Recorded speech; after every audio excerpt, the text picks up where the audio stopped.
ಮೋದಿಯವರ ಹೆಸರಲ್ಲಿ ಯಾರು ಗೆಲ್ಲಕ್ಕಾಗಲ್ಲ ಅನ್ನೋದು ಸ್ಪಷ್ಟ ಆದ್ಮೇಲೆ ಕಾಗೇರಿ ಅವರು ಕೂತಿದ್ದು ಅನಂತಕುಮಾರ್ ಹೆಗ್ಡೆ ಅವರ ಮನೆ ಬಾಗಿಲಲ್ಲಿ. ಸಂವಿಧಾನ ಈಗ ನೋಡಿ, ನೆಹರು ಕ್ಯಾರೆಕ್ಟರ್ ಅಸೋಸಿಯೇಷನ್ ಒಂದು ಹೇಳ್ತೀನಿ, ದಯವಿಟ್ಟು ಹೇಳಿ ಅಂದ್ರೆ ಮಾತಾಡಬೇಡಿ, ಆಮೇಲೆ ಮಾತಾಡಿ ದಯವಿಟ್ಟು. ಅವರು ಬಿಸಿ ಇದ್ದಾರೆ ಪತ್ರಕರ್ತರು. ಪಾಕಿಸ್ತಾನದ ಪ್ರೈಮ್ ಮಿನಿಸ್ಟರ್ ಅವರು ಪ್ರೀತಿಸ್ತಾರೆ, ಟೀಕೆ ಮಾಡಿ ನೆಹರು ಬಗ್ಗೆ, ಅವರ ಕಾರ್ಯಕ್ರಮ ಬಗ್ಗೆ ಇವಾಗ ತಾವೆಷ್ಟು ಅರಿತ್ವಾಗಿ ಕೇಳಿದ್ರೆ ಅಬ್ಸಲ್ಯೂಟ್ಲಿ ಫೈನ್. ಅಭಿವ್ಯಕ್ತಿ ಸ್ವಾತಂತ್ರ್ಯ ಇರ್ಬೇಕು, ನಮ್ಮನ್ನ ಯಾರು ಬೇಕಾದ್ರೂ ಪ್ರಶ್ನೆ ಮಾಡ್ಬೋದು, ನಾವು ನಿಮ್ಗೆ ಸಿಗ್ತೀವಿ. ಸಿಗ್ದಲೇ ಇರೋದ್ರ ಬಗ್ಗೆ ಚಿಂತನೆ ಮಾಡ್ಬೇಕು. ನೆಹರು ಕ್ಯಾರೆಕ್ಟರ್ ಅಸೋಸಿನೇಷನ್ ಮಾಡೋದಕ್ಕೆ, ನೆಹರು ಬಗ್ಗೆ ಕ್ಯಾರೆಕ್ಟರ್ ಅಸೋಸಿನೇಷನ್ ಮಾಡೋದಕ್ಕೆ ಎಷ್ಟು ಜಾಹೀರಾತು ಮಾಡಿದಿರಿ? ಆ ರಾಹುಲ್ ಮಂತ್ರಿ ಕೂಡ ಆಗ್ಲಿಲ್ಲ. ಅವ್ರ ಮನಸ್ಸು ಮಾಡಿದ್ರೆ ಪ್ರೈಮ್ ಮಿನಿಸ್ಟರ್ ಆಗ್ಬೋದಾಗಿತ್ತು, ಸೋನಿಯಾ ಗಾಂಧಿ ಆಗ್ಬೋದಾಗಿತ್ತು.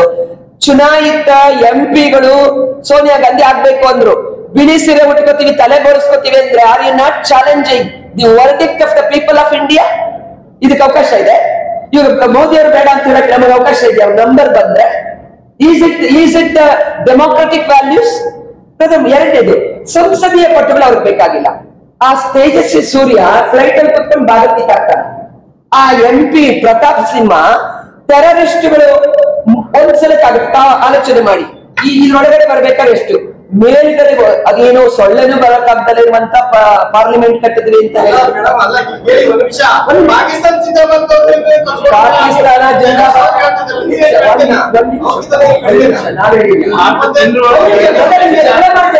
ನಾನು ಹೇಳ್ತೀನಿ, ಪಾಕಿಸ್ತಾನ ಜಿಂದಾಬಾದ್ ಅಂತವನಿಗೆ ನಮ್ಮ ಕಾನೂನಲ್ಲಿ ಏನು ಶಿಕ್ಷೆ ಆಗ್ಬೇಕು, ಏನು ಕಾರ್ಯವಾಹಿ ಆಗ್ಬೇಕು ನಾವು ಬುಲ್ಡೋಜರ್ ಕಾನೂನು ಕೈಗೆತ್ಕೊಂಡು ಹೇಳೋದಕ್ಕೆ ಕಾನೂನು ಇದೆ ದೇಶದಲ್ಲಿ, ಸಂವಿಧಾನ ಇದೆ. ಯೋಗಿ ತರ ಬುಲ್ಡೋಜರ್ ಇರಕ್ಕಾಗೋದಿಲ್ಲ. ಅನುಮಾನ ಬಂದವ್ರಿಗೆ, ಗಡ್ಡ ಬಿಟ್ಟವ್ರಿಗೆ ಅಥವಾ ಕ್ರಾಸ್ ಹಾಕೊಂಡವ್ರಿಗೆ ತೆಗಿಯೋದಕ್ಕೆ ದೇಶದಲ್ಲಿ ಸಾಧ್ಯ ಇಲ್ಲ. ಅದಕ್ಕೆ ಸೆಕ್ಯುಲರಿಸಂ ಅನ್ನೋದನ್ನ ಸೇರಿಸಿತ್ತು ಪಾರ್ಲಿಮೆಂಟ್ ಅಲ್ಲಿ, ಸಂವಿಧಾನದ ಒಂದು ಇದರಲ್ಲಿ ಇದ್ದ.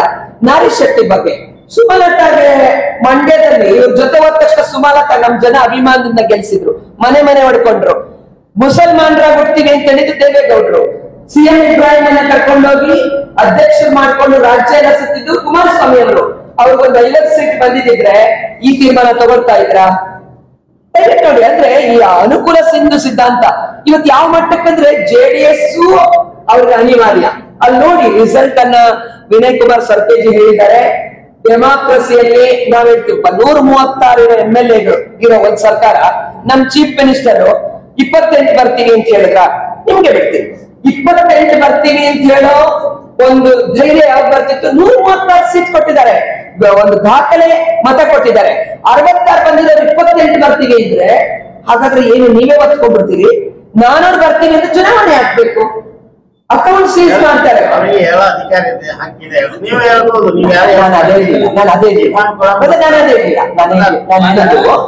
ಅವ್ರಿಗೆ ಅಹಂಕಾರ, 400 ಬರುತ್ತೇನೆ ಅಹಂಕಾರ ಬಂದ್ಬಿಟ್ಟೆ.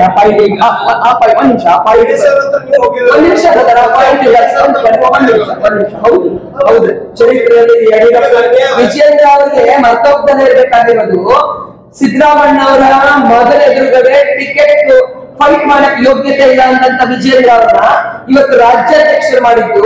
ಯಡಿಯೂರಪ್ಪನವ್ರ ಜಾತಿ ಬೇಕು, ಯಡಿಯೂರಪ್ಪನವರ ದುಡ್ಡು ಬೇಕು, ಯಡಿಯೂರಪ್ಪನವರ ಹೆಸರು ಬೇಕು, ಯಡಿಯೂರಪ್ಪನವರ ರಾಜಕುಮಾರ ಅಂತಕ್ಕಂಥ ಪೊಲಿಟಿಕಲ್ ಇದಿರೋದ್ರಿಂದ ಅವತ್ತು ಟಿಕೆಟ್ ಅವ್ರು ಪ್ರಶ್ನೆ ಕೊಡ್ಬೇಕು. ಇವತ್ತು ನನಗೆ ಎಷ್ಟು ಜನಕ್ಕೆ ಅವರು, ನಾನು ಕೇಳ್ತೀನಿ ಇವತ್ತು ಕ್ಲೀನ್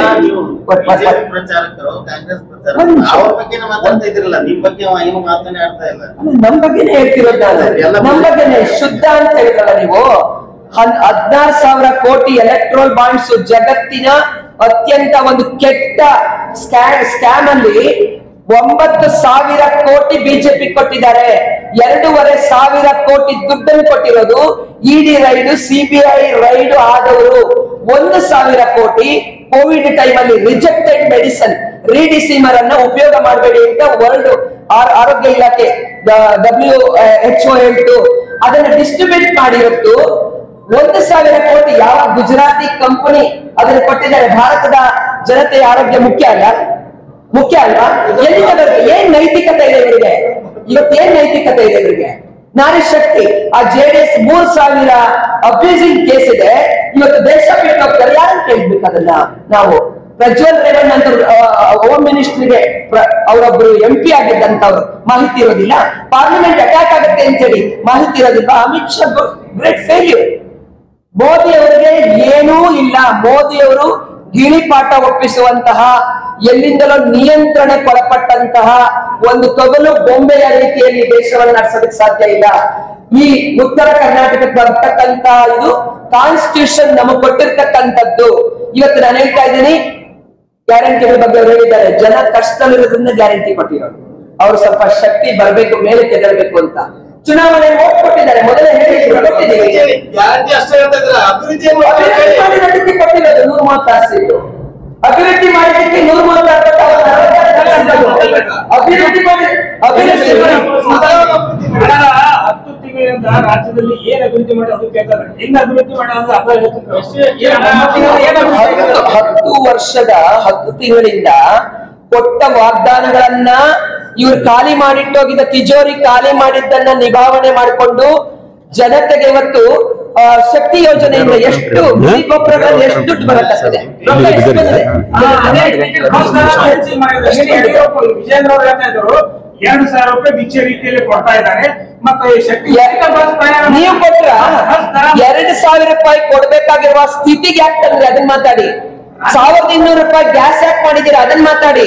ಯುವಕರಿಗೆ ಉದ್ಯೋಗ ಯಾಕೆ ಕೊಡ್ಲಿಲ್ಲ ಅದನ್ನ ಮಾತಾಡಿ. ನೀವು ಫಸ್ಟ್ 2,000 ರೂಪಾಯಿ ಕೊಟ್ರಿ, ರಾಜ್ಯದಲ್ಲಿ 900 ಅಧಿಕ ರೈತರ ಆತ್ಮಹತ್ಯೆ ಮಾಡಿ ಅವ್ರು ಪರಿಹಾರ ಕೊಡ್ತಾರೆ. ನಾನು ಇಷ್ಟೇ ಕೇಳಿದ್ದು, ಚಿತ್ರದುರ್ಗದಲ್ಲಿ ಸಿಟ್ಟಿಂಗ್ ದಲಿತ ಒಬ್ಬ ಮಿನಿಸ್ಟರ್ ಅನ್ನ ಯಾಕೆ ತೆಗೆದ್ರಿ? ಪ್ರಾಯ ಆಗಿರ್ಲಿಲ್ಲ ಅವ್ರಿಗೆ. ಯಡಿಯೂರಪ್ಪನವರನ್ನ ಮುಖ್ಯಮಂತ್ರಿ ಯಾಕೆ ತೆಗೆದ್ರಿ? ಇವತ್ತು ದುಡಿತಾ ಇದ್ದಾರೆ, ವಯಸ್ಸೇನಾಗಿರ್ಲಿಲ್ಲ. ಇವ್ರು